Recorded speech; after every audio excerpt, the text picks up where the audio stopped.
ಧಾರವಾಡದ ವಿದ್ಯಾಗಿರಿ ಠಾಣಾ ಪೊಲೀಸರ ಭರ್ಜರಿ ಕಾರ್ಯಾಚರಣೆ. ಬರೋಬ್ಬರಿ 1 ಕೆಜಿ 220 ಗ್ರಾಂ ಗಾಂಜಾ ವಶ, 4 ಗಾಂಜಾ ಕುಳಗಳ ಬಂಧನ.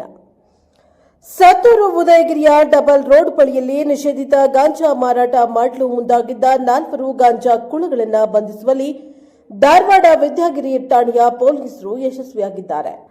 ಧಾರವಾಡ ಮೂಲದ 23 ವರ್ಷದ ಜಿಶಾನ್ ಟಿನ್, 18 ವರ್ಷದ ರಾಯಪುರ ನಿವಾಸಿ ಮಲಿಕ್ ರಹಾನೆ ಫಿರ್ಜಾದೆ, 20 ವರ್ಷದ ಸತ್ತೂರು ಮೂಲದ ಮುಬಾಕರ್ ಬಾಗೇವಾಡಿ, ಧಾರವಾಡ ಸೈದಾಪುರದ 20 ವರ್ಷದ ಮೊಹಮ್ಮದ್ ಅಫ್ಜಲ್ ಬಾರುದ್ವಾಲೆ ಬಂಧಿತ ಆರೋಪಿಗಳಾಗಿದ್ದಾರೆ.